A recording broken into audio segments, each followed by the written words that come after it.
All right, I got the nod to go ahead and get rolling with the meeting this evening. And I want to say thank you to all of you who have come out to be a part of this. My name is Dan. My last name is Alexoff. A little tricky to pronounce, Pastor Alexoff here. And it's a delight for us to be able to make our church available to do this. And Becky Neal is one of our church members here, and Eric Copeland as well. He's our greeter and host with the most. And he's manning the door down there, make sure no bad guys get in here. Yell stranger danger. And so Becky had approached me a while back about hosting the meetings here, and I'm learning as we go along. And I know that she has a burden for what she's doing and a passion, and I'm not sure which one is greater because they're both pretty vibrant. And she just wants to be a help and wants to be a blessing. And it's a learning process for me. It's a whole, she throws a lot of letters at me, the DODD and STRA, and I don't know all the acronyms. But God bless you all for what you do. I know it's not an easy thing. And as the evening goes on, I'll have the handheld mic back here. The man in the audiovisual booth, he's handling the volume. I'll just set it down. If you want to grab it and use it, you can. Okay, thank you. The green is also powered on as well, so if you don't want to pick the yellow up, that'll be working. This will be working. And it does help with the Facebook live stream for the people who are watching online. And all of that said, I'm going to go ahead. Well, one of the things I like is that you all are sitting up front. I can't get people here at church to sit up front. All right, ushers, let's get ready to take the offering. If there is anything that I can do as pastor, spiritual input, guidance, direction, prayer, don't hesitate to reach out to me. I do want to be available for that. And like I said, I know it's not easy, the path. And I believe the grace of God will help, would be really a large part of that. Life is tough in general, as it is. The world is a hard place. And I don't know how people get through without God. So if there's anything, as I've indicated, that I can do, please don't hesitate to let Becky know, and she can get a hold of me, or if you see me here or there, pick up something that has our church phone number on it, or these days you can Google it and find out whatever information you need to know. Let's pray. Father, I thank you for the safety that you've given these that have traveled in. And I pray, Lord, for your help in this, for your blessing in this. We know that you are the creator, and you made man in your image, and you know the inner workings of the body, the heart, the mind. And there were many, Lord, when you walked here on this earth, the lepers, the deaf, the blind, the lame, and you didn't just pass them by. You impacted their lives. You wept at Lazarus' tomb. We know that you care. We know that you're moved with compassion.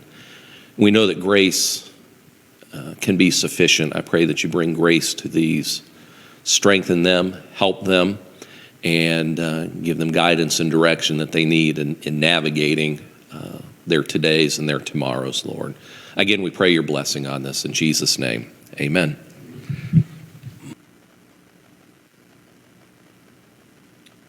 Yes? You can start now. Do you have a first speaker you want to? Okay, we'll start with the video.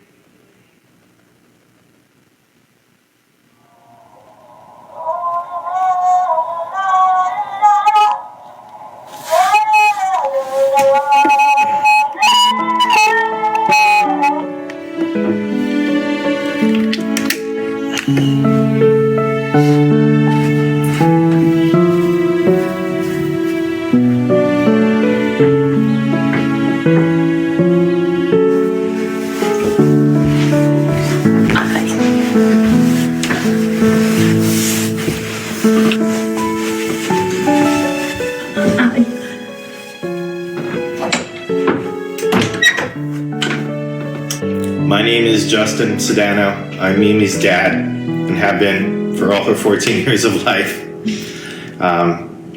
We've lived in greater Cincinnati, Ohio, for the last 20 years and have come to call this our home.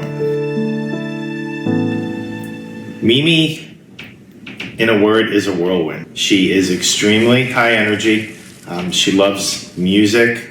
She likes making music, listening to music. Her variety of interests is all over the place. I mean, she's a huge Daryl Hall fan. She likes Frank Ocean. She likes REM. She has great taste in music. And other things, she's very sensory seeking. She likes roller coasters. She likes football. She likes boxing. She's a big fan of the Rocky movies. She's just extremely high energy kid.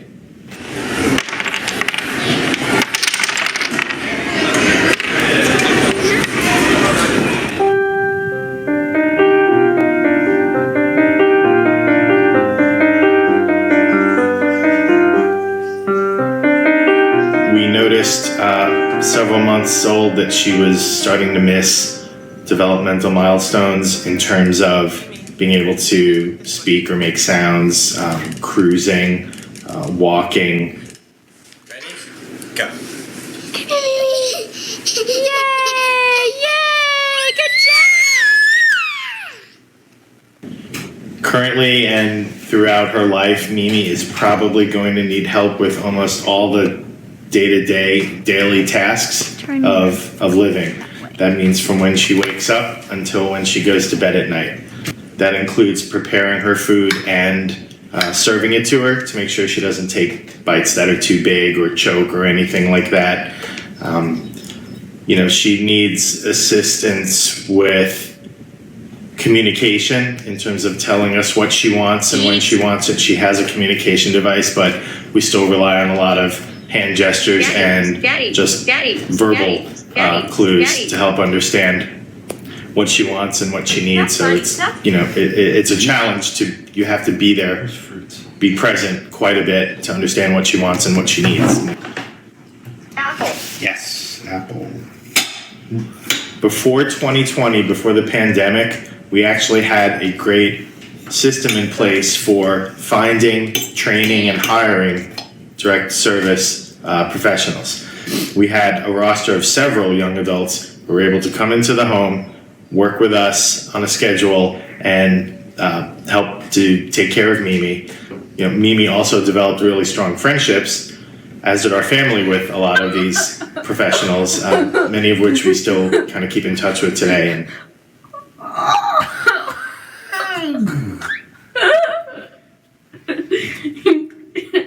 once the COVID pandemic hit, the DSP situation, infrastructure was pretty much decimated. You're asking a young adult to take a job for $12 an hour, which is extremely physically and mentally exhausting, or they could work at Kings Island or a restaurant or a retail store for 1.5 to twice that amount of money. I mean, it's not rocket science to understand why it became difficult, if not impossible, to find service providers.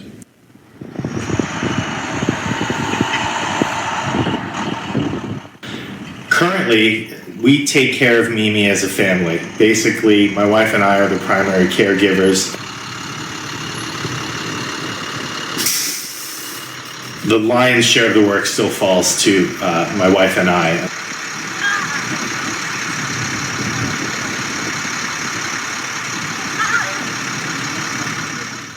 Our number one goal for Mimi is to live a safe, happy, healthy life in her community.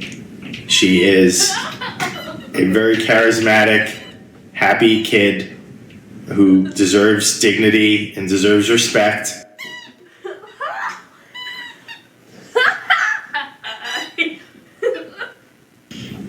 There will be a time when my wife and I are either too old or too physically frail to take care of her.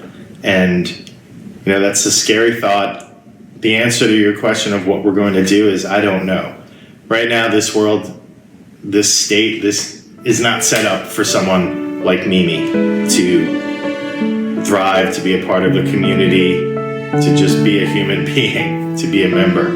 of our community. And so every day, our challenge for ourselves and for anyone who will listen is to make sure that she is heard and she has dignity and she has respect and is treated as respectfully as she can be every day.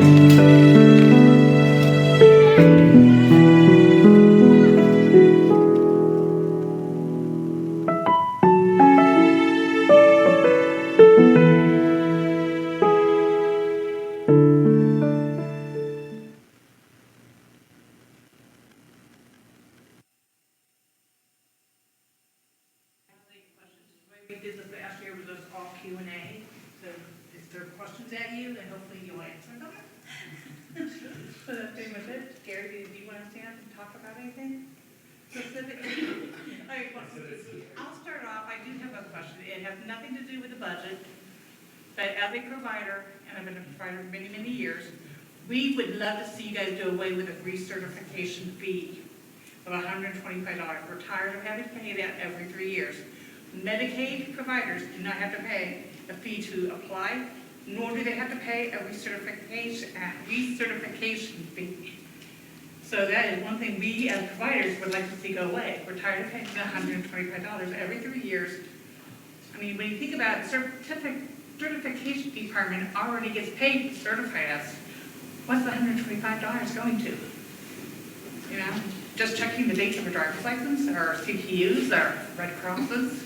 You want me to explain why, from a historical perspective? Go ahead. But like I said, Medicaid doesn't. So this isn't blaming or doing anything.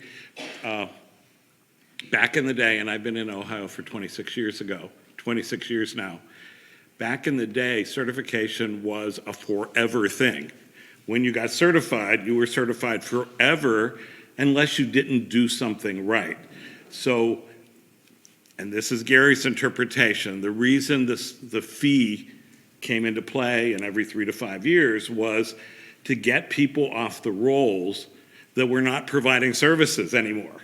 There was a thinking that if we make them pay a set fee, and it wasn't about the money, because I think the department is spending as much money collecting, as much time and effort collecting the fee as they're getting. It's a wash. It was really so that providers were not certified forever. So that was the reason, but I think we've cleaned up the provider list at this point. I think there's also. Do you want to, they can't hear you if you're not. I forgot I was trying to. I think. I don't know if we want to reframe the question too, because she didn't speak into the microphone that way. Ah, see, you didn't have a mic either. So, is this working? Is it on? Can you hear me? Yes. Or can you just hear me because I'm standing here? Okay. I think recently when we went through the Lean Kaizen event, when we were looking at the certification stuff, I think part of that fee is also for the piece for IRAP and RAPBAC too, is how it was explained to me. So part of that goes over to the AG's office. So I think that's part of the fee. No, I'm not saying it does. So even today, you have about 9,000 certified independents, and only 4,500 of those are actively billing, I believe. Right. So I need to stress, David and I are with the Arc of Ohio. We're not state employees. So I don't know if, So this is Lyndsay Nash. Lyndsay is the Assistant Director of the Department of Developmental Disabilities. Okay. Thank you, Gary. And I have a few of my colleagues here as well, and we can definitely introduce ourselves. I'll just start by saying I appreciate your feedback on that. We'll take that back as far as the fees, but I don't believe that there can be an indefinite certification. There will have to be some sort of renewal process, but we can certainly take. Right, it's the associated fee. Understood. So we can certainly take that feedback back. But I just wanted to say, introduce myself. I'm Lyndsay Nash. I'm the Assistant Director at DODD. Director Hauk was really looking forward to being here tonight. But for those of you who know a little bit about the budget process, it's really intense right now. And there was a sub-bill released on Tuesday, so she's doing a lot of preparing, reading, and she'll be testifying next week. So unfortunately, she was not able to keep this commitment, so she wishes she could be here. I have a few of my colleagues here. I'd like to have them introduce themselves, and then we're happy to take any questions you guys have here, any stories you want to share, whatever format you prefer. So I'll let Jeremiah introduce himself.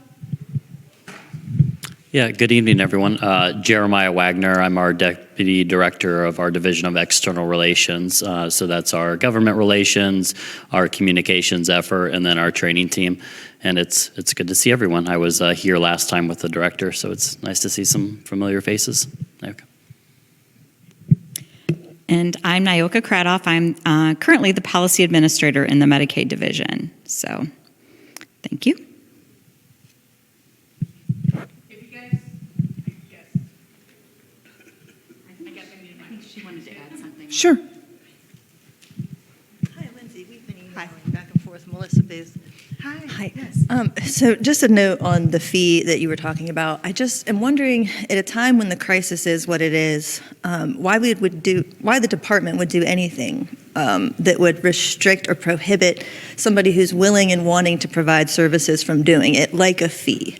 I help my county recruit and walk independent providers through the certification process because it is so difficult for someone who is not well-versed in the different systems that we have to go through to get supplier IDs and Medicaid IDs and all of it. And, I can just speak that it's extremely difficult. And it's hard for me to recruit providers when it's free and when they find out that in 3 years they have fees. And, I'm just wondering, that just seems like such an easy policy to change that would open it up. And the difficulties for agency providers are 10 times worse. There are policies in place that make it virtually impossible for someone who's an independent provider, for example, to transition into agency ownership. And for me, I strongly believe that the best agency DOOs would be people who have been doing this independently on their own and surviving within this system for years already.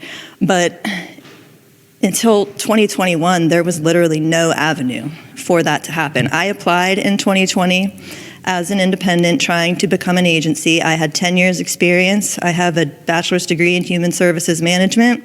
I had 4 years experience as a operations manager for an IT company. I had all of what I thought I needed to apply, and I actually called to verify that all of that would be what I needed to apply. And I was incorrectly advised by someone at the provider support hotline that, yeah, I was good. Go ahead, apply to be an agency. Surely I had everything I needed. So I spent $800, gave it to the department, spent thousands insuring myself, hours and hours writing policies, and applied, all of which got approved. But I was told my experience didn't count as an independent provider, nor did it count as an operations manager for an IT company, because the only experience that counted was for basically another agency. My options were to either go ahead and try and apply anyway and get denied and lose the money, or withdraw my application and lose the money. Either way, I was out all of the money. But when I said, so what can I do? I'm an independent. I feel like I'm qualified for this position. What do I need to do to get the experience? They said, you'd have to get a job at an agency, be there 2 years. Somehow you'd have to work your way up through the ranks to be promoted to the level that you can supervise employees, supervise finances for that agency, and then you can reapply. Now, that's not feasibly possible. Even on paper, it doesn't sound good, but that would have meant leaving my 13 clients that I served independently and quitting on them. Going and getting hired for half of what I currently made at an agency and starting at the bottom. My clients that I had would probably have ended up migrating to the agency so I could continue serving them. In the event, after however many years it would take to work my way up to the top, should I be able to ever do that, I'd have to get a letter from my employer stating that I had the experience I needed to go become their competition. and pull all the clients that I brought them for the years that I had worked for them. It wasn't possible, to sum it up, it wasn't possible. I was basically out of luck. Now, luckily, 2 months after I lost all that money, the laws did change, and they changed 5 words in the Ohio Revised Code to take out that provision of services to people with developmental disabilities. So now my business experience in any business counts. However, that same year, at that same time, they added another law that requires me to have $10,000 line of credit. Now, on its surface, that doesn't inherently prohibit me as an independent provider from reapplying to become an agency, but I just told you I spent thousands already that I can't get back to do it once before, which, again, I think that the agency should refund withdrawn applications. For you to take $800 from me, just to tell me no, personally, that's a whole other issue, though. I'm sorry, I lost my train of thought, but I just feel like these restrictions are in place, and it's making it impossible for people who want to do the work that needs done to do it. Because as an independent provider, I'm also a single mom. I've been doing this for 12 years at this point. I don't have $10,000 in the bank to just sit there for 90 days. I was told that my LLC I started to apply would never get the line of credit because it's brand new. It hasn't made any money. So on its surface, it's just a broke company that doesn't make any money. No one's going to give it a line of credit anyway. So they kind of opened up an avenue, but then they shot themselves in the foot the same way because people like me just can't do it with these rules. So my question, I guess, said all that to say this: is there any plan to make it actually possible for independent providers who have been doing this for a number of years with all the competency training and the longevity add-ons and the people with the degrees and the experience, is there anything to make it easier for us? Well, I apologize that you've had such a frustrating experience. We are always looking at our rules, and there are always areas where we could change and improve. I will say there are reasons we put these things in there, right?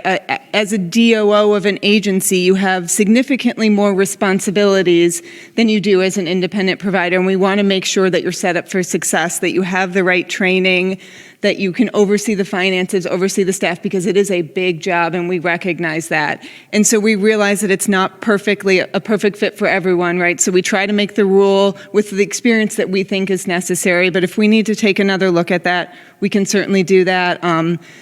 We can waive experience requirements. If you are close and you have most of the requirements, we have done that on a case-by-case basis.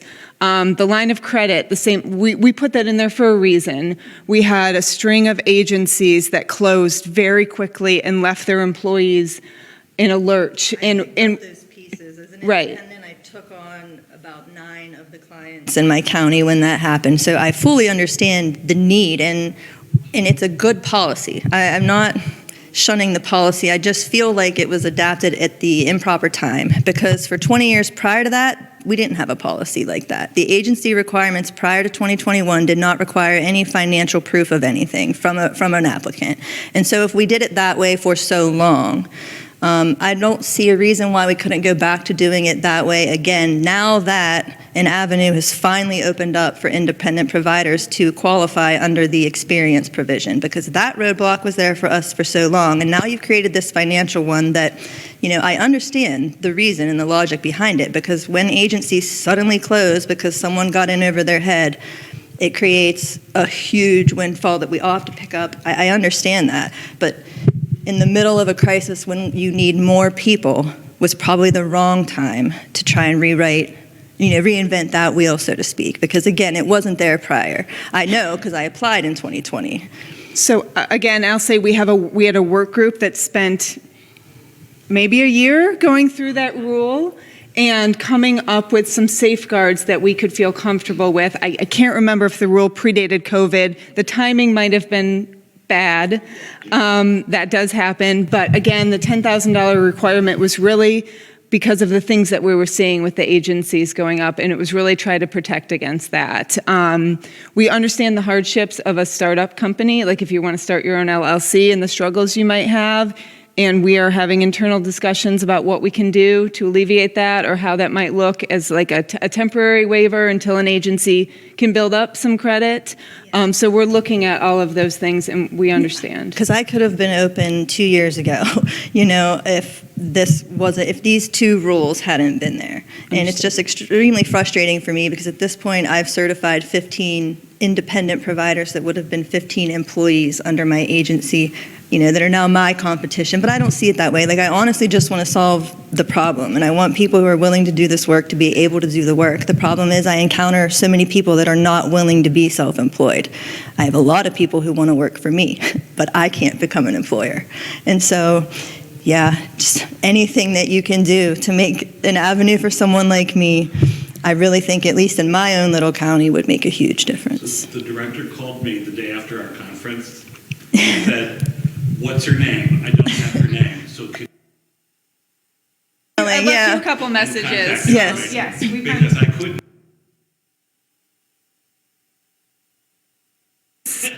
Yes. Okay. So the director does want to talk to you. She Yeah, told me she did. absolutely. Yes. Thank you. I do think that work group was in 2019. You have to use the mic. I think so as well. I think it was around 2019 when that work finished up on that work group. And it was challenging. It's hard to find a balance and all. Oh, I don't need to stand up.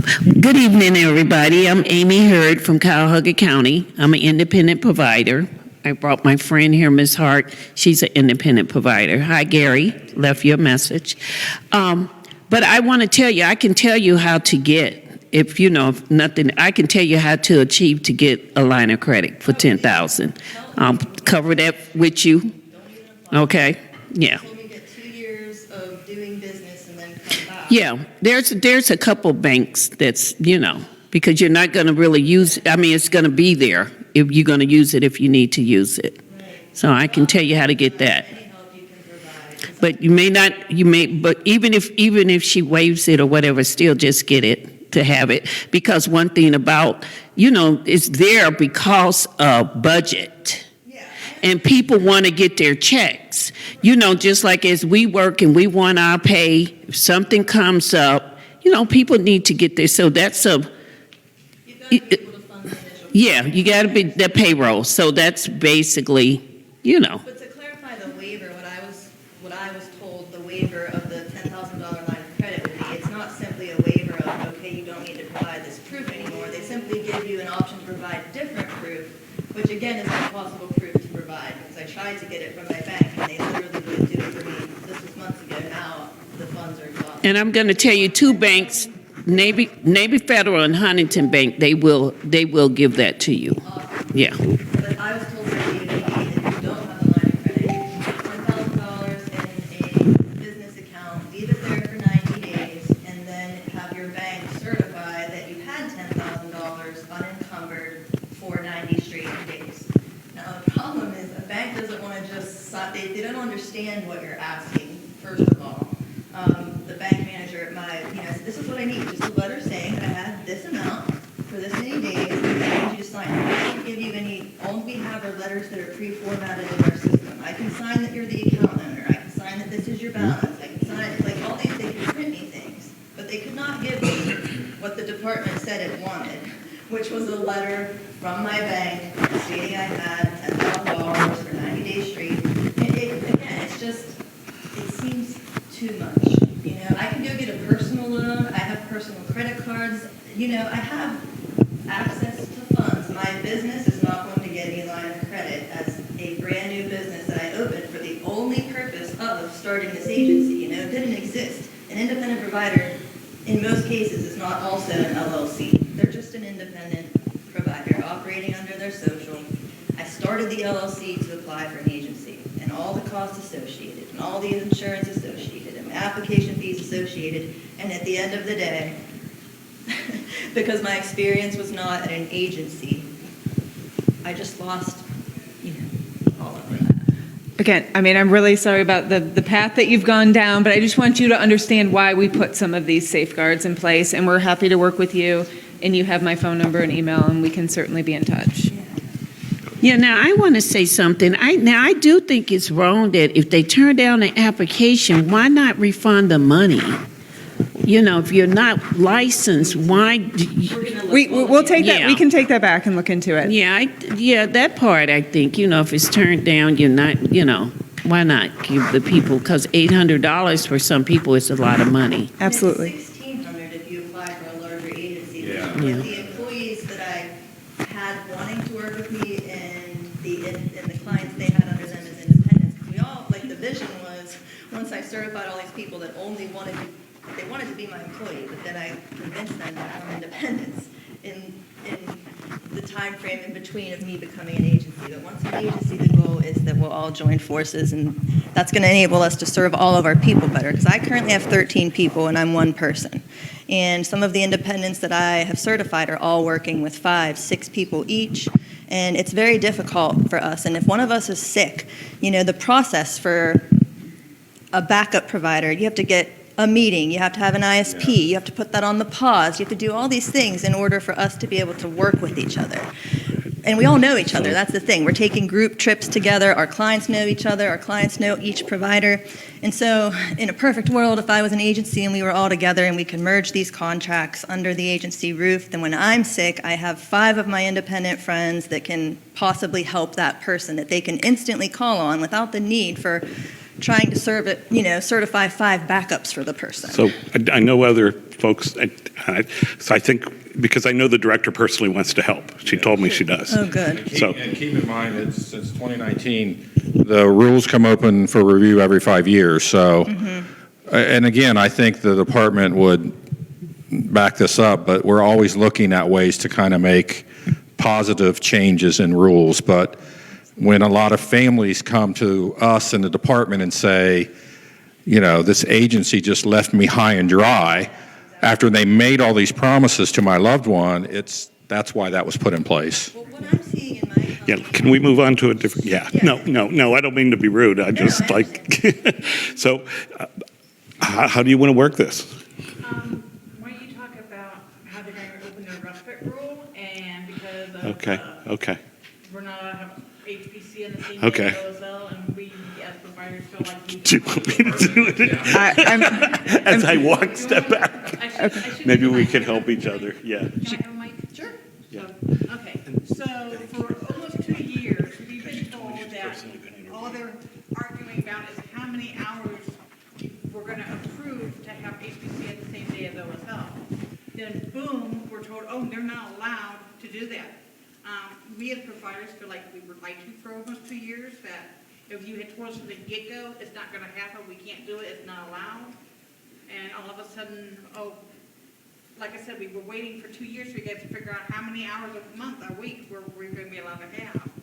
Then we're told that CMS isn't going to approve it. Is there any way to get a letter saying CMS will not approve it? Okay, because we just have no proof that the paperwork was even submitted to CMS for this. So the way that you submit for approval to CMS is through a waiver amendment, and that's what we have to do this summer to get the Appendix K flexibilities extended and made permanent. The only thing we can do with CMS is a technical assistance call where we'll get some resources. What we do is we make really good informed decisions about what will be approved and what won't be, because we don't want to hold up any rule packages by submitting something that won't be approved. And when you look at the service definition of homemaker personal care and shared living, they are almost the same, and CMS will not approve a duplication of services. And we understand that shared living providers need a break. So we thought, how can we still give these providers a break? We looked at the respite rule. We consulted with NASDs, our federal partners, and we feel very good about the respite service being approved on the same day as shared living. And the rates, we're working on the rates so that the rates are comparable to the HPC rates. So we are still working as hard as we can to get the shared living caregiver a break with some respite hours. Well, if he had said that from the get-go. Maybe they didn't know. So I will say we didn't, there was know. no misleading. Appendix K kept getting extended and extended and extended, and until we need it, now we're at the point where we know it won't be extended anymore. So we need to look at what we can continue. I think we've always said we want to continue what we can continue, but we certainly haven't tried to mislead. So my point has been, and I'm sorry, Sure. my point's been, what does it matter what it's called? It's the same thing. So whether you're billing something called respite or whether you're billing something called homemaker personal care, if the rate is about the same and I'm getting the same relief, what does it matter? It doesn't matter, but the matter right now is you guys have to rewrite the definition of respite. Yes. Because currently respite can only be provided by an And in the last webinar, and again, I'm not defending the state. I don't work for the state. In the last two webinars, a timeline was presented. This is when we're going to begin amending the rule. The problem is we're in the middle of a budget process. We can't submit anything to the federal government until the budget is finalized on June 30th. The rule will be opened by this, and what's in writing is the timeline of when the rule will be opened, when it'll be rewritten, when there'll be public comment, and it will all happen by November 11th.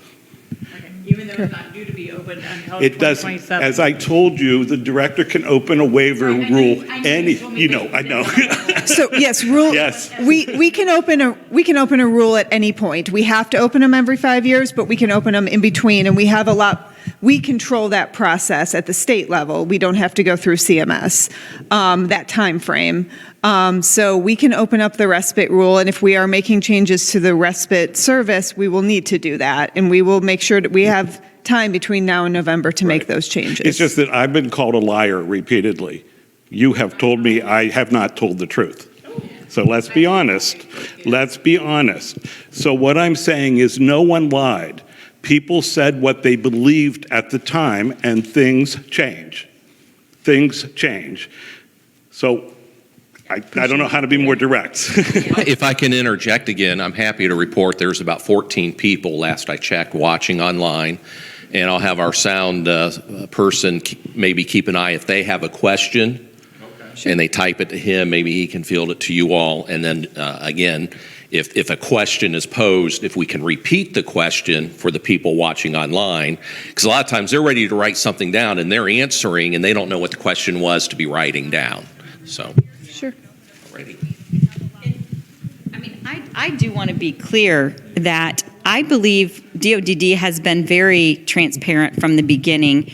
I think when we had our meetings with CMS, when we did the Appendix K in the very beginning, this was why HPC could not be used at the same time as shared living because it could not be duplicative. And we have tried very hard to be upfront with families and with county boards to say, this is temporary, this is temporary, this is temporary. You need to continue to remind families this is not permanent, it cannot remain. And so, I believe that we have continued to say that and we have not misled anyone. So I want to be, very clear. There was no intention to mislead at all. And I throughout apologize. this. It was just, on your Facebook page, the one you administer, I've been called a liar. I know. And it's not I true. know. It has been. Would you like me to give her the? Oh, no, I think they won't be able to hear you online. No, the online stuff. I just had a question. If you're looking at shared living on the same day as respite, which sounds terrific, keep going, will independent providers have to pay to become, if in fact the rule changes and you're allowed to be an independent provider and a respite provider, then does the independent provider have to pay to also get certified for respite? I don't believe so. I think we will look for a systems change where we can add that certification, but we don't anticipate charging any fees for that. So just instead of billing HPC, you bill respite. It's a billing code. Mm-hmm. It's just a name. That will be the only difference. Why do you need respite? And not HPC if it's basically the same thing? All this time, I thought I'd been getting respite. I mean, when I take off once a month, and I normally take off once a month, 3 to 4 days a month, I thought I was getting respite. So I'm getting HPC when someone comes. There's one lady comes into the home to service one of the girls, and one of the girls leave the home to go for the 4 or 5 days when I take off. So those are my backups. Miss Amy, you said it. We've been providing respite to people that all this time I provide thought I shared was living. doing respite, That's- so. We're calling it what, I shouldn't say we're, but the system like is the now same going to thing. call it what it Correct. is. It's Correct. respite. Yeah, I go to respite, not them. Right, correct. That's right. What differentiates the two? Because I'm an independent, I never provide respite. So what is the actual difference? Just the provider then? That respite is an agency thing? I guess I'm just trying to understand, because an agency can provide both, but they're the same. It's the service definition of what respite is defined as versus HPC and shared living are defined almost identically. Right. Okay. It's So well, from a respite's in the parent home, is that what perspective, makes I'm the getting difference? respite from my son or daughter. From the individual's perspective is I'm getting respite from my provider. It depends. So camp is actually called community respite. It's not called camp. Respite is just a billing code, and there's a difference. And what I think the department is going to say, currently respite is provided outside the house. What I think is going to be proposed is we'll redefine what respite is so that it also can be provided inside the house. It's really the purpose of the service. So homemaker personal care and shared living have exactly the same purpose, right? It's about caretaking. It's the personal care of the person. That's not to say respite, you won't also provide personal care, but the purpose of the service is to provide relief of the caregiver. So the whole time during the pandemic, any of you that have spoken to me have heard me say, this HPC on the same day as shared living is for the purpose of relief of the caregiver. So we've used HPC for relief. So we've used it for respite. However, that is not the actual purpose necessarily. It's the same purpose. But respite, that is the purpose of the service. Okay, currently, if I use respite, okay, if I take my son someplace for respite, like to an ICF, even if I drop him off at 7 o'clock at night that night, they bill for that whole day, and I lose all my funding. Even if I pick him up, and I had to have surgery, I did this. I picked him up at 2 o'clock. When he got there, I could not bill for the rest of the day, even though I gave him a shower, I gave him his dinner, I did all that work. The respite provider billed for that whole day. Correct. Because they're both daily rates right now, but what we're proposing is breaking respite up into 15-minute units like HPC. It'll just be called something different. Vacation? And I think as advocates, what we're going to have to be careful of when the rule opens up, remember part of the 2 years we've been talking about this is a disagreement on how many hours you can get of homemaker personal care. That will still come up. I am positive that there will be people saying, let's limit the number of respite hours per month, per year. Our position as advocates is the team should decide that. But it will come up in the debate. That has not been resolved. That'll be resolved, I think, in much of the public comment.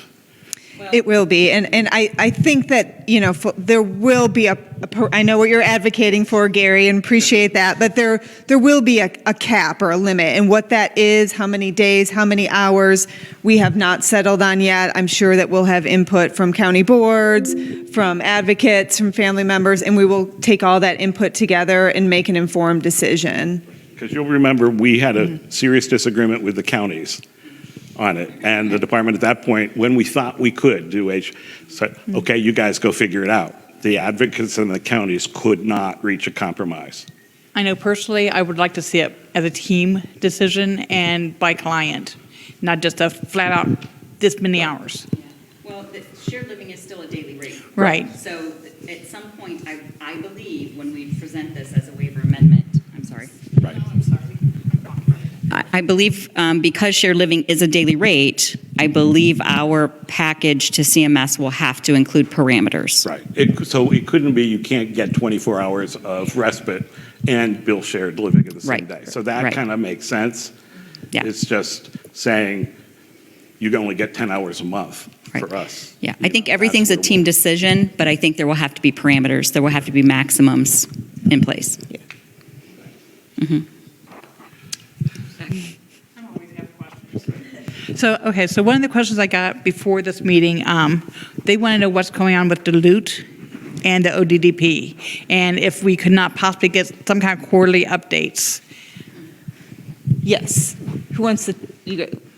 So Deloitte is doing our waiver redesign work, and part of that includes looking at the DDP. Yes, you can have updates, probably more frequently than quarterly. We will keep our website updated, and we will have many opportunities for feedback, whether they're, Deloitte scheduling some in-person sessions, some webinars, some surveys. I mean, there will be plenty of opportunities for you all to give feedback on the DDP and anything else as part of the Deloitte project. Do you know when you'll start doing that? It's already begun. They've done their initial phases of like gathering information, so that the outreach has not happened yet, but it will. You probably missed it because you're gathering for this, but an email went out today to our pipeline list announcing that we're starting the stakeholder work. So there's a dedicated email inbox if people want to send questions and comments, and there's a website on a web page on our website that has information, and so we'll be sending out information through pipeline, and then there'll be some direct outreach. Yeah, and so that just went out today. And you'll see in this notification, all those emails families have been sending in, they're summarized. You had an impact. So you'll see them checked off. The shared living is a priority. Assessment tools, which are the DDP and the... Send me some kind of link that I can put on my page and share it with everybody. Yeah, and if you... See something that I can post to my page. Yeah, if you're on our pipeline newsletter, it went out today, so you have it. So when they talk about assessments, that's not only the DDP, but that's the acuity assessment that determines funding for day services. So they summarized it, but it's all in there. All right, who wants to repeat the question? You want me to do it? I'll get a mic. All right, so Tammy has a question. What about our loved ones who have started to enjoy their life, being able to go somewhere a couple times a week with a new friend, HPC, for a few hours to get out and have a normal life? Not so much about giving a long break to the family, but to have a normal life. Will respite work in this way, or will it only be for overnight and longer term stays? So we envision the respite being a 15-minute unit, so certainly you could use it in a 2 or 3 hour time frame. That should not be a problem. So the definition would not be so narrow that you couldn't use it for something like that. Perfect. Thank you. Jeremiah, you want a mic, or you look like you're I don't want to hog it. Okay. So my question's about group rates and wondering if there's any plan, is this on? Wondering if there's any plan to look at those, because again, I understand the logic behind it, and sharing services is great because it enables our individuals to get more services out of their budget, of course. But I feel like the group rates were designed and only really work in a group home setting. There, I can see it making sense because maybe they are truly sharing services if everyone's just sitting around watching TV or eating the same bulk cooked meal or something. But for me, an independent provider, the group rate doesn't work at all. And it's been heartbreaking because group trips are some of the greatest days that I have as an independent provider, but just business model wise, they don't make sense for us to do. And so I've gotten away from them a little bit more. Just logistically, I can't do them. I get $1.44 an extra per hour to add a whole second human being to my workload for the day. In a day, that's $12. In an 8-hour day, $12 to have a whole second human being. That's 2 wallets to manage, 2 personal funds sheets I've got to document, all the documentation. I've got to make the punch-ins match at SAN data later. This is a lot of extra work for $1.50 an hour. And, my responsibility is a true double. It's a true double. So while they're sharing services from me, I am literally providing full services to both.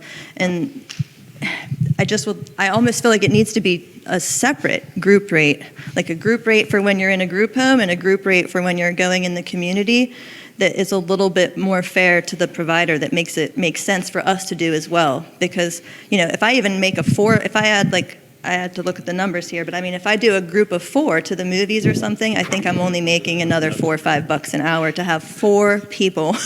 Can I do a history lesson again? The Yeah. reason, and so I totally understand. I think that comment, when it's open for public comment, should also be accompanied by, and how do we deal with the independent provider that loads a van up with 15 people? Well, we can only do 4 at once, but 4 at once is a No, lot. but there were people doing that. Yeah. There were just people. So laws, I have to stop at the stop sign out here because there are people that don't stop at a 4-way stop. So what I found historically over 40 years is, can I say I bitch and moan?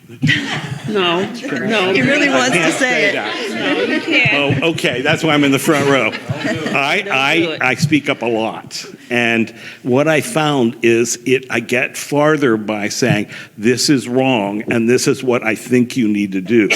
So I think helping the system, because I've sat on so many of these rule committees, like, okay, there is the independent provider, just like the agency provider, who will abuse the group rate.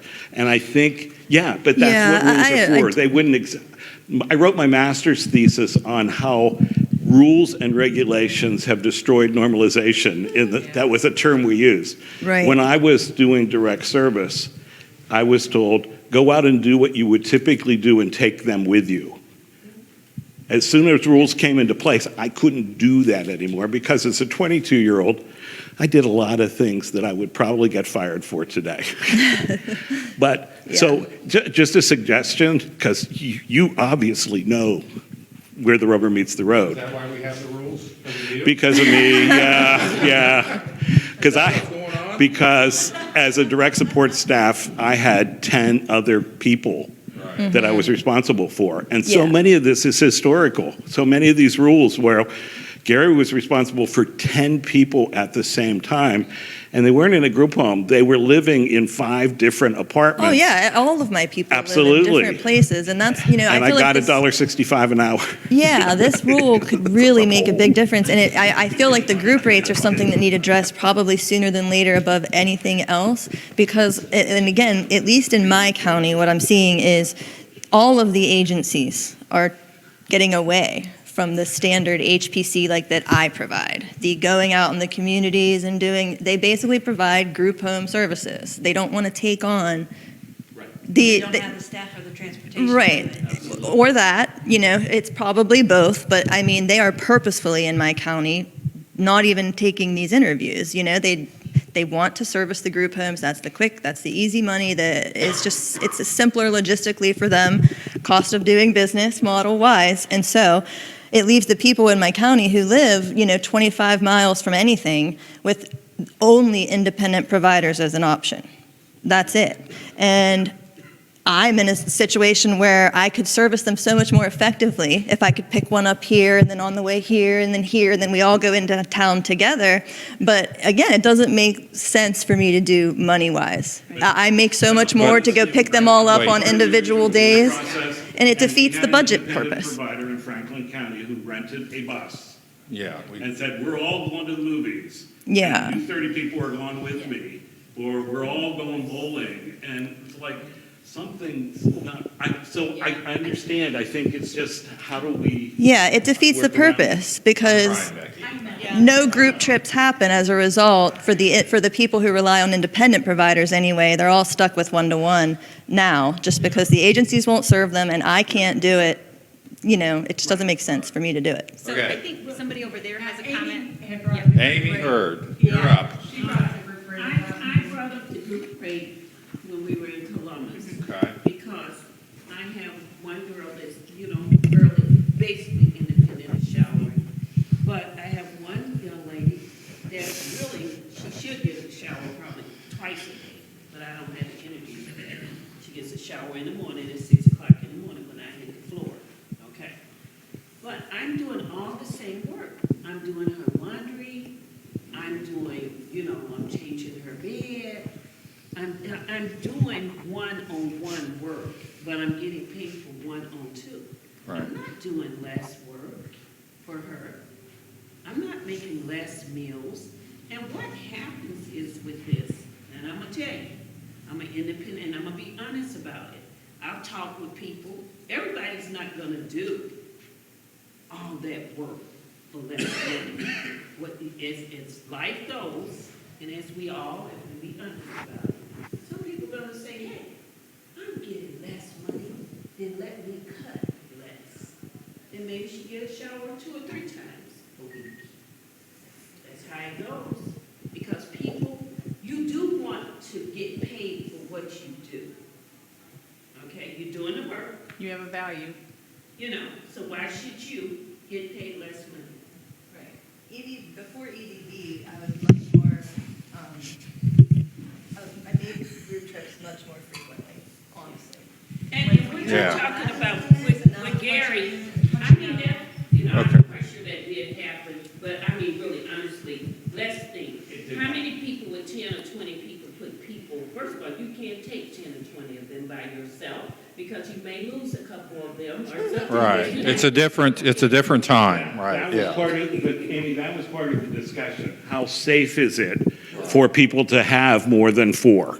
Right. You know, so that safety got in, and actually legislators who fund it were saying, is this worth, because an independent is getting about $21, $22 an hour, is it worth $60 or $80 an hour to take 4 people to the movies? Those discussions happen as well. We're working hard to get everyone's raises up, but those discussions, when the rates go for public comment, those discussions come up too, like $80 an hour for 4 people to go to the Yeah, movies. that's what I was just going to say. Yeah. Yeah. I'm thinking you should get full rate per person. It should definitely benefit their budgets. It should benefit Right. everyone involved. And I think the rationale again was, It benefit us at all. if you're serving 4 people, you're doing work for 4 people, but while you're doing work for 1 or 2 of them, you're not serving the other two.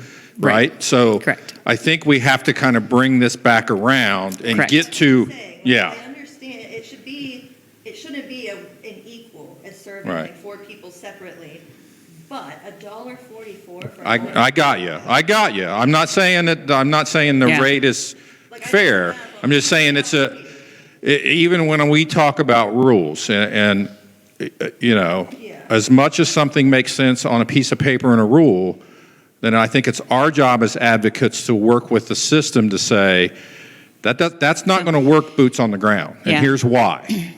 But you got to have rules, because when somebody does do something that's wrong, Yeah.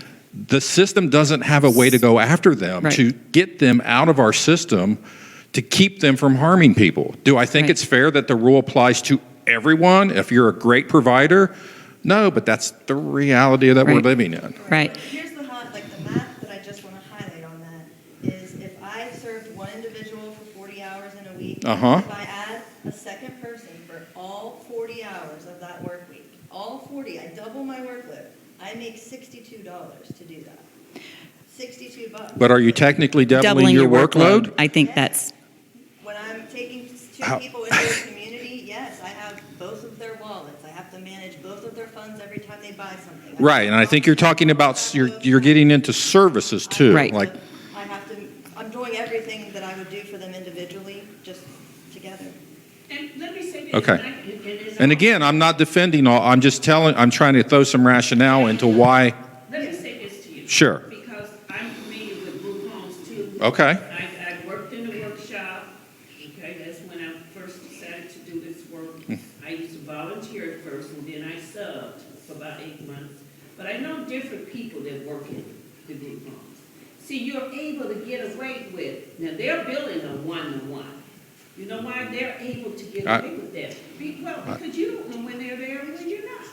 You know when I'm there. Well, I know, but I hear what you're saying, but you're going down. Yeah. Go okay, ahead. okay. You get. There's room there to. No, I hear what you're saying. $50 a week by So, but it's not just about that. So I want to say it's not just about that. We're trying to make it so people's waivers are supposed to pay their fair share of the services, right? So we need to be equitable.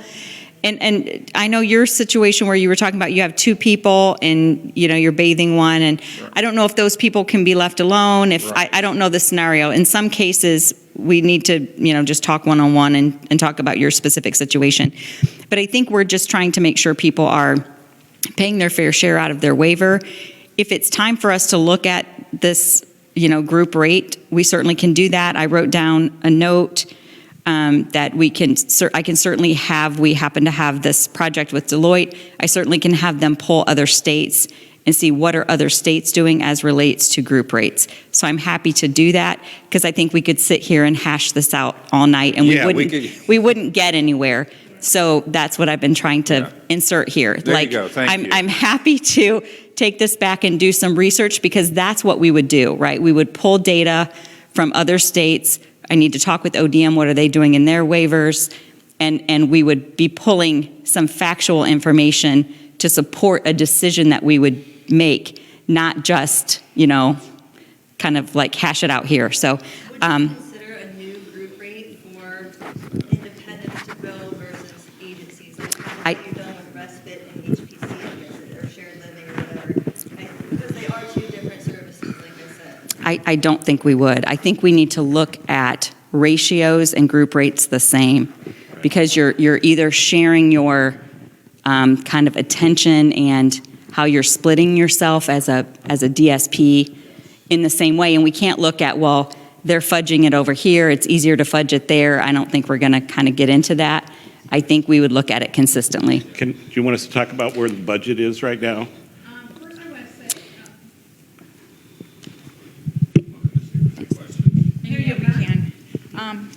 I do want to tell people who Nyoka is. When you see me on Facebook and you guys ask me a question, I said, let me write Columbus and I will get you an answer. This is who I write to. And 9 times out of 10, I copy and I paste her answer into what I do. So this is my contact down in Columbus. So I just want to point that out. Yeah. Yeah, I like to have stuff to back me up, and she's my backup. So, but that's it. Yeah, why don't you talk about the budget? So just the civics lesson. The governor presents his budget proposal in early February. It then goes to the House of Representatives. The House of Representatives has made a decision on the budget so far. So the governor, and this, we did not use, I know most of you are independent providers. We did not use an independent provider rate in the discussion.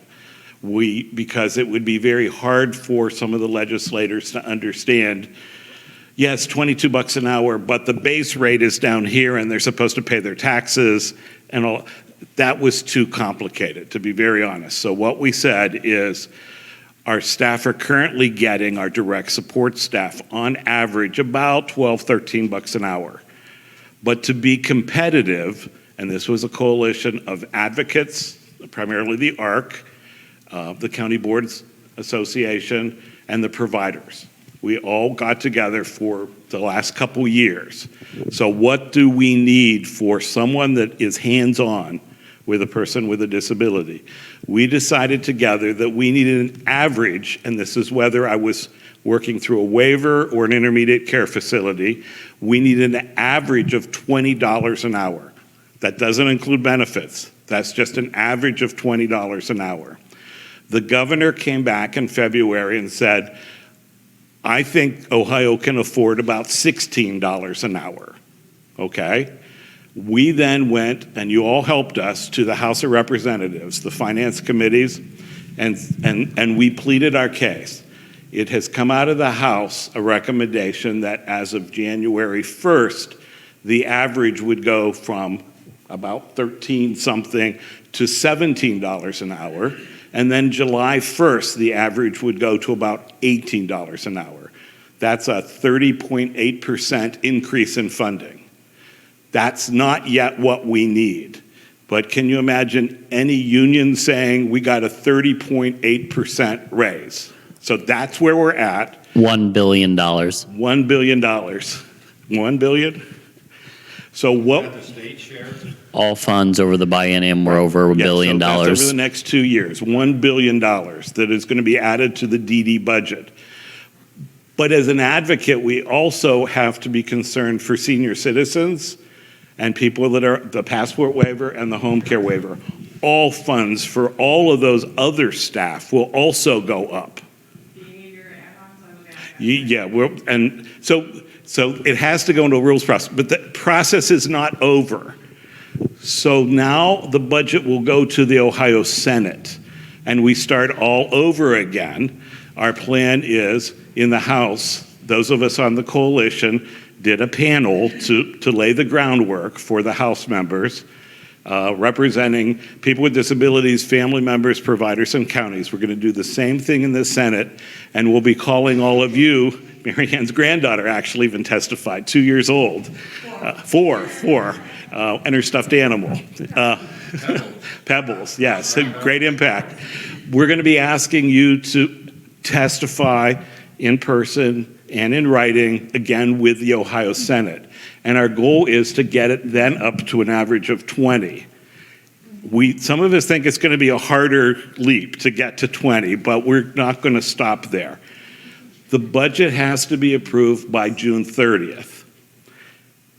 And at that point, and I don't want to speak for the department, but at that point, we'll know what we've got to work with. That's when we open all the rules, because every rule has an addendum, an appendix, I guess, that says, okay, this is homemaker personal care, and this is what we're going to pay for it. Some of the group rate discussion will be in that. The department will draft the rules. They'll be open for public comment. And just like we did in the State House, we have to do that within the Department of DD. That will be the time to have open dialogue on what does a shared living provider get paid? What does a homemaker personal care provider? What about this new respite? What does it get paid? What are the group rates like? And that's the opportunity for all of us to comment. And you don't comment in the State House this time. You comment in the building. There are several phases. There'll be an informal kind of thing where people can say what they think about the rules. You write them, and you've all seen Becky Phillips' name. Becky's in charge of the department. Will draft the rules, and Becky's job is to send them out. She doesn't write the rules, but she accepts all the comments. The poor lady. She doesn't write the rules. Her job is to just listen to what everyone says. Yes, ma'am. I do have a question. It was presented to the House and Right. for the Senate. I've never done public comment. Okay, do we come down to the You can. It's at the tower. It's where their offices are. There's a little auditorium. You can submit it in writing, and really, in the Department of DD, the written testimony that you just sent has as much weight. That's what I was going to say. Is it as effective? Absolutely. And what Becky does, bless her, what she does is she gets with everyone at the department and then writes a written response to every piece of testimony, which you don't get at the State House. You may say, hey, I don't like the group rate, and I suggest this. The department will respond by, yeah, we agree with you. We'll change the rule, or we don't think we can, and this is why. But you'll have an opportunity to testify in person or in writing, and that rule process is where we decide a lot of what we need to do. And that, we're not talking about Appendix K. Those rules, because the raises are supposed to go into effect January 1, there's going to be a timeline, and that's Nyoka's team is going to have to be drafting these rules, getting public comment, and then once they have all that public comment and the department believes this is about it, it then goes over to the State House. And the State House has a committee of representatives and senators, Democrats and Republicans, called the Joint Committee on Agency Rule Review. You have an opportunity again then to testify there. They can't change the rule, but they can send it back to the department. There's too much controversy here. Send it back. The problem with that is the more times it's sent back, the greater chance we're not going to get it all done by January 1st. So we got to get everything together as families, and we need to do this discussion like, well, the respite rate doesn't really seem like what we think it should be. Well, then we got to negotiate. And it is a negotiation. Yeah, Becky. Take a breath, Gary. Okay. Okay. Hang on. We're going to get you a mic. But before we get you the mic, how many of you guys have gone to OhioDDCrisis.com? 2, 3? Come on, you got to get out there and share your story. So you don't always have to come down to the State House to provide testimony. You can go to OhioDDCrisis.com and share your story, because we're gathering those stories, which we did before with the House, and we're going to continue with the Senate, because we have to continue to fight for the wage increase. And when Gary talked earlier about not picking any winners or losers, this is a coalition of, because in the past we've kind of said, okay, the people over here on the home care waiver, the passport waiver, their staff gets paid less. We have to fund the whole system, and that's ICFs, that's group home, residential waivers, that's all services, because we can't pick winners and losers anymore. We have to support our whole system, and that requires a ton of money to do that. So right now it's a 30.8% increase. Which is historic, by the way. We've gotten 4 or 5% for years. Our wives say we're actually, You're going to be next. You're going to be next. This is the thing that I think that is I think it's more important than even the budget. Okay. Level of care. And it seemed like that level of care, a lot of times, I know what my experience been with where the county I'm from, is driven by behaviors. Like I have one person that's a 5, all right? That person really should be a 6. No, she's not, beating down the door, but look at the level of care that I have to give. It's part of the assessments. Yeah, and the DDP, right.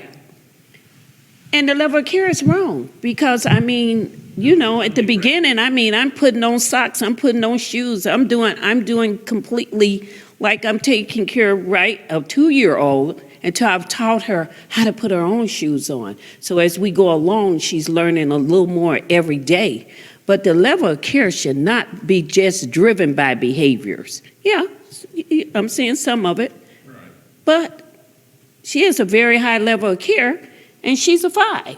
I know she's a 6 or more, but they go by, do she do this? Did she do that? And that's bad behavior, what they're determined that they told me. And Amy, if she didn't live with you, if she lived with me as her dad, she'd be a 2. She'll be 2 because you would make sure that she was well behaved, right? Because I'm a parent. Because if you live with your family. Oh, I know, it's really unfair to you guys. It's really unfair to, the families. They get even treated even worse, but the level of care just shouldn't be driven by behaviors. It should be driven by the need that you're giving. Okay, Steve. That's it for me. Thank you. Okay, thank you. I don't have a question. I just wanted to make a couple comments. So for those of you that don't know me, I'm Steve Kolecki, and I have the privilege of serving as CEO of Hattie Larlam.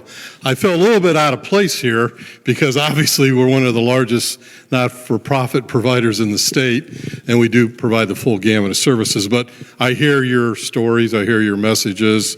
I'll multiply that by hundreds, and that's what we're dealing with. Fully staffed at Hattie, we're like 900 employees. I have about over 100 openings right now. So, we know what you're all struggling with, what you're dealing with. I just wanted to make a comment. One, and I think as they mentioned, the budget ask was unprecedented, and we need to recognize that. But we also need to thank the governor and thank Director Hawk and DODD because, they have come through for us. In what they presented and how it's working its way through the House. But as was mentioned, more needs to be done, and the fight does move on. I don't know, fight may be too strong a word. Needs to move on to the Senate. I assume most of you are from Northeast Ohio, so we do have a unique opportunity. The chair of the Senate Finance Committee is Senator Matt Dolan from the Cleveland area.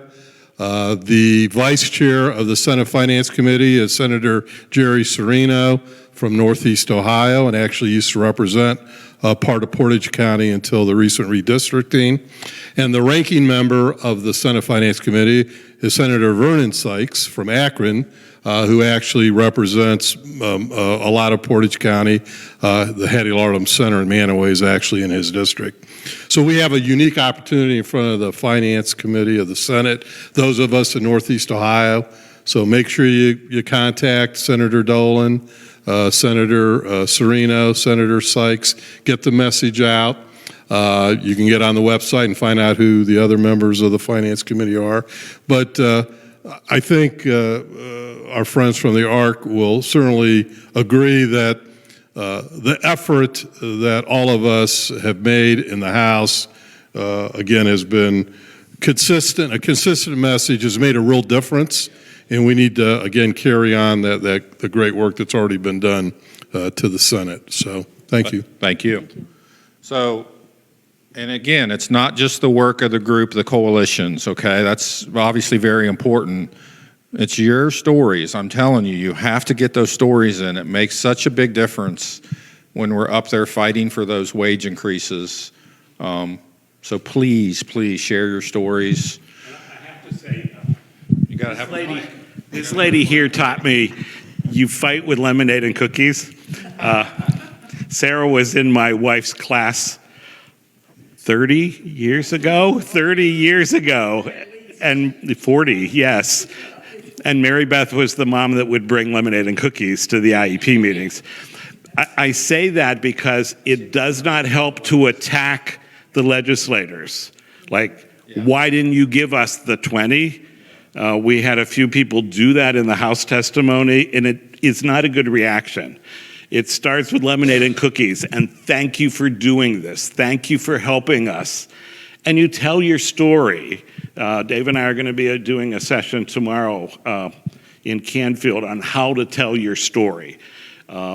We will hold your hand if you need your hand held. We will help you through the process. Don't be afraid to cry. Don't be afraid to be emotional. It is emotional telling your story, especially as a family member, that you need help. You need help. And as a provider, I would be doing direct support if my electricity had not been turned off when I got home from a job one day. I mean, you have to deal with those kind of things, and you can't do it at my $1.65 an hour. you know, I made $15,000 a year as the executive director of a local chapter of the ARC, and I thought I was doing well because my peers were getting $12,000. I'm old. You're dating yourself. But it's, you know, we all do this for a different reason. But we got to take care of our family, and our families have to take care of their family members and their loved ones. Yeah. Did I hear or read, or I'm not sure where it came from, that you're going to try and get a COLA added into this? A cost of living increase for us every year? Well, I'm not sure we can get that through this time. That's always an effort. The intermediate care facilities have more in state law, but it's a different funding formula for right. That would be wonderful. That's all. So what we tell the legislators is just put it in law, and then we won't have to come back to you every 2 years. But our message has been very clear. We need 20 to survive.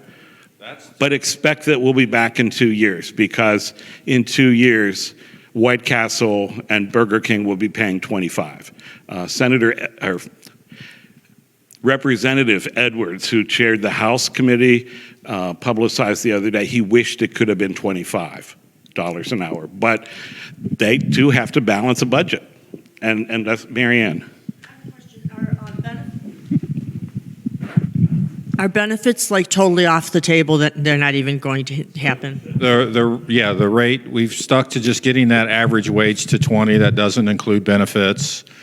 And the reason we say an average of 20 is you've got different levels of services. So for example, homemaker personal care, OSOC, which is on-site on-call, which is a totally different, that's a lower rate. So you just, again, no, the benefits aren't included. But again, it depends on that private business also, what they offer. So if they're paying their staff person X amount an hour, they might offer health insurance and benefits. Right, so if you imagine the rate will go up by 30%. Yeah.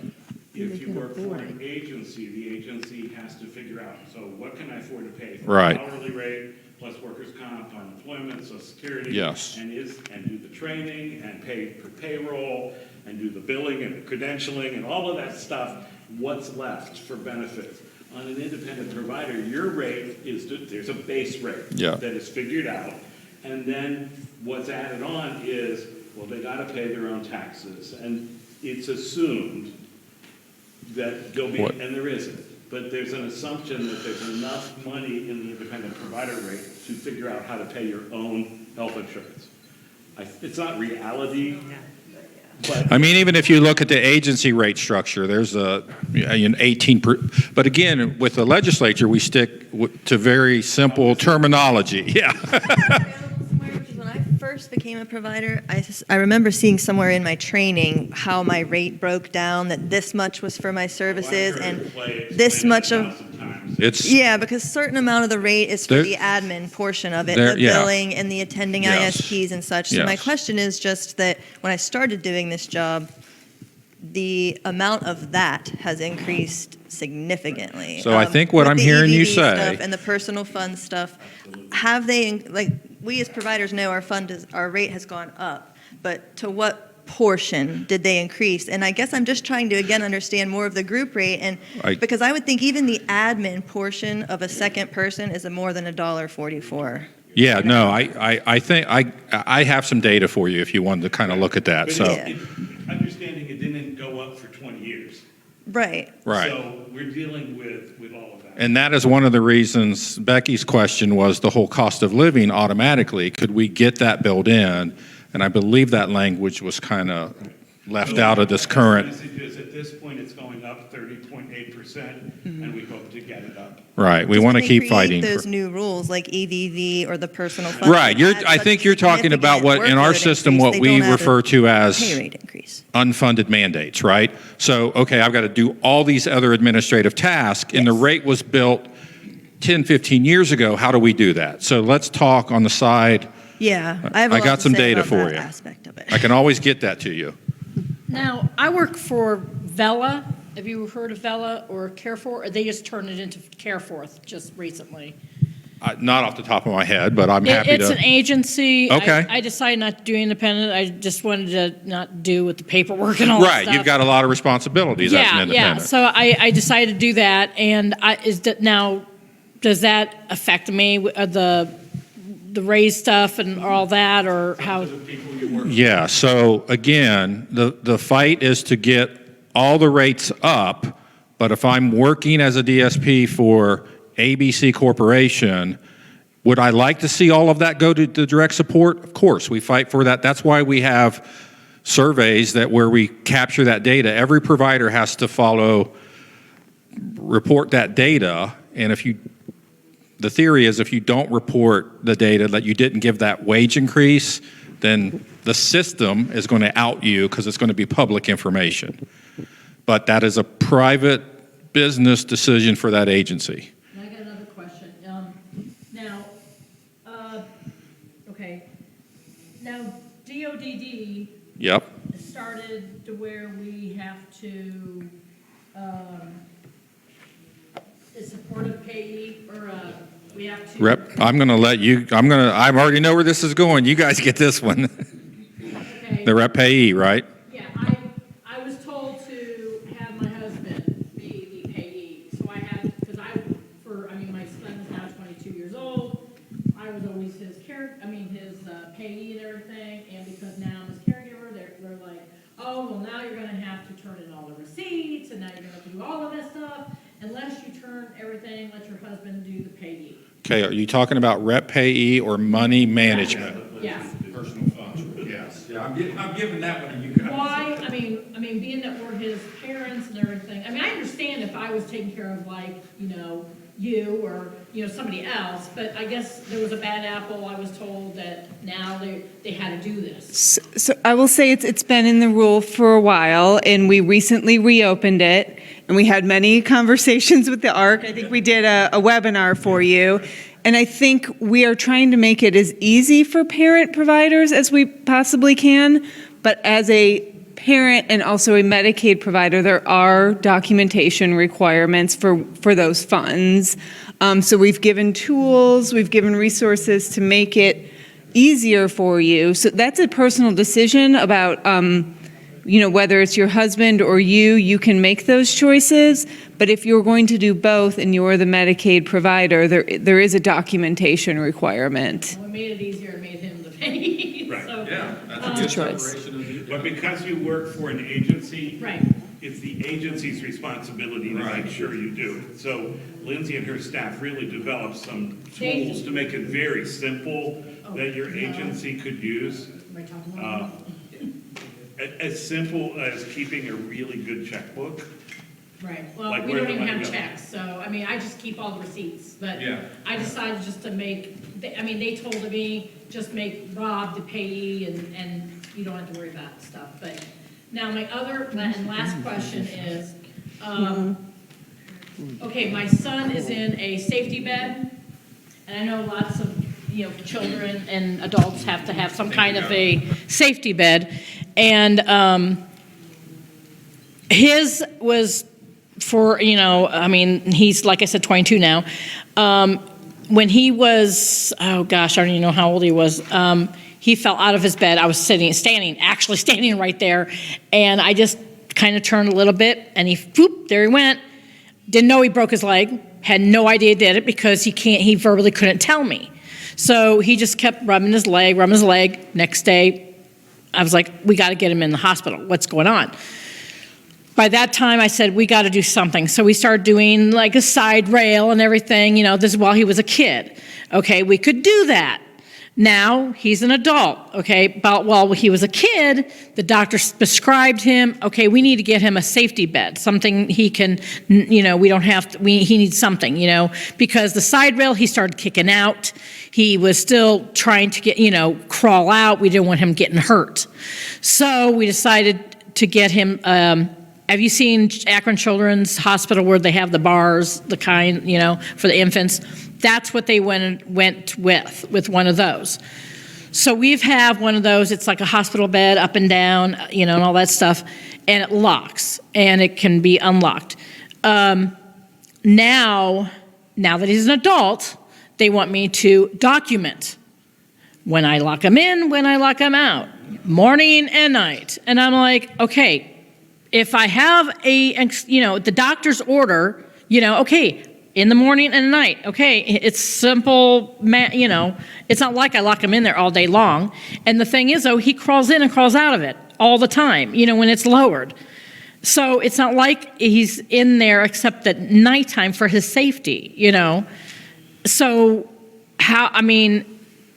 it's the DODD is the one that wants me to do this ledger, not Vela, not my agency. Correct. It's a DODD rule, and it applies to all providers. So, who are managing funds. Okay, so, I don't understand why it can't be just one time. Why does it have to be a ledger like this that I have to, every morning, okay, it's 7 o'clock, I took him out, I unlocked the bed. Oh, so now you're talking about the bed, and I think that's what I'm talking, the bed. I have to do this every morning, every night. And again, it comes down to being a paid provider and it being a behavioral restriction. But then I can go down a rabbit hole and say, well, what about the harness that he's got to wear? That's restricting him. Or what about, I can just go on and on about, all the different things that he's. Yeah, all of those things should be going through Human Rights Committee. Yeah. And should be, yep. So. Yes. I see requests for buckle bosses, people in car Yep. seats and restraints in a car. It's the reality of, and I have this conversation with many parents, like, well, how come I can't lock the cupboard with the Twinkies? Because she's going to eat all the Twinkies. It's that when you stop being the parent and you're the paid Provider, yes. those rules kick in. Right, because yeah. Yeah, so it's not your agency, it would be the fact that you're the paid provider, and that needs to be in the ISP, and you need to work with your county board of DD to have that in the ISP, and that needs to go through the Human Rights Committee. So if I talk to the DODD, or the county board. The county board. Yep. Okay, so they should be able to. Yeah. Yep. Okay. Thank you. Thank you. And hey. Okay, I don't know if this is on. So first of all, my comment was to say thank you to the DODD and the ARC for getting the parents of minors approved to be DSPs. So that I found out recently went through as a part of Appendix K that was made permanent. And my daughter is an adult now, but that I know is going to help people that have children with really a lot of severe medical needs, or they're like having a lot of surgeries and stuff and recovery times, like my daughter did when she was younger. And so that is really going to help people to be able to be providers for their children when they have like a quadriplegic that needs 24/7 care. Like my daughter. And the other thing I had, so I just want to tell you thank you so much for doing that, because You were scared. I know you were. yeah, it's going to make a huge about difference. It. Yes, it'll make a huge difference for a lot of people. And please tell Director Hawk that we're so thankful, because I did discuss this with her twice personally. And then one of my questions that I had was, I saw in Governor DeWine's budget proposal something about adult changing tables going to be put in public restrooms. I want to know where you're at on approving that. Yeah, so that's part of the budget proposal. So that's the timeline that they talked about. It's still in the House bill, so the House didn't change or remove anything like that. And so next it'll go to the Senate, and so we'll know final approval by July 1. And so the plan is that we would open up a grant program for businesses and public places to apply to DODD, and then we would supply one-time funding for them to help install those changing tables. And so we're looking at making it extremely broad, extremely open to places that are interested. So, What kind of places are they talking about? Do they know what kind of places they're wanting to put it in? we're gonna open that up for applications. So if you know a place that you want, engage them, they'll be able to submit an application through us. But we don't intend to really limit it. Wonderful, thank you. That is going to make a lot of difference, because I changed my daughter in the back of a van a lot. Yeah. So it would be nice for her to actually be able to access a restroom. Yeah, absolutely. I think every family bathroom should have civil rights that people don't think about. Yeah, and so that's part of a larger effort, that the administration is doing. So the Department of Commerce is looking at building rules, and so some of the rules that are out for comment now would require certain new builds, if they're large enough that they are going to require a family restroom, that family restroom does have an adult changing table. And so you'll see that going into some of these larger department stores, sporting complexes, when they're doing new builds or significant renovations, that they'll have to do that.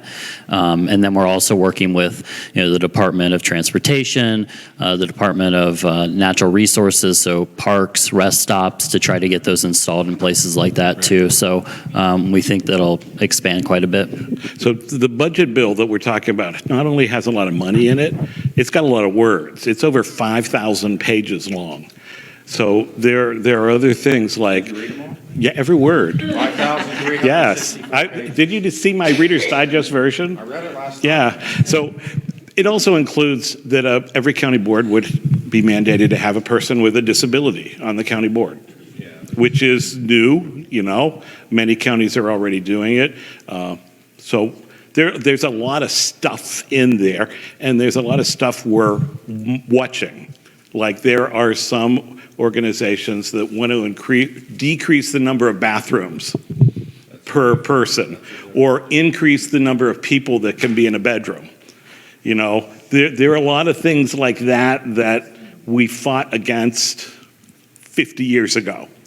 Let's save money by putting 5 people in the bedroom, or bunk beds are okay for 40-year-olds. Or I'm just using examples. That's not being suggested, but there's a lot of stuff we have to watch in words.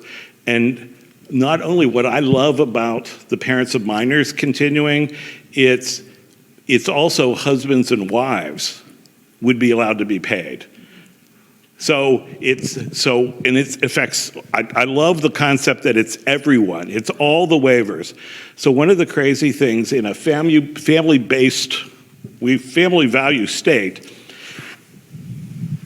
if I live with a girl and we're not married, she can be my provider.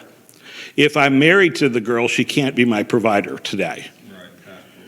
Right, because married couples can't do that. It's because it's the MUI. No, it's just there's a rule. If you're legally responsible right now, like a parent of a minor child, a husband for a wife, I can't be a provider. This new rule that will take effect won't be a DODD rule. It will be a Department of Medicaid rule that says all legally responsible people, husbands, wives, parents of children, regardless of what service, including the service you get with your Medicaid card, not just your waiver. Yeah. Okay. First of all, I was told it was an MUI because you can't have sexual contact, and that's why it was an MUI for a husband to be a provider. We're going to for a have wife. to change some other things too. Okay.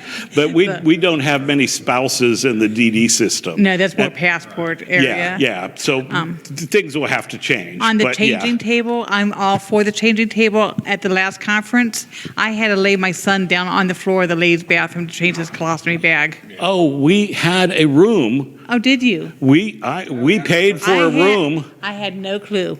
Yeah. And I had two guys that, two men We come had back and help get him we had back a up room off that the other floor. parents used. Yeah. There was an accessible room in the I had- hotel that was available. Yeah. Too late now. Sorry. But one thing I would like to see, $150. I mean, this is kind of off the wall.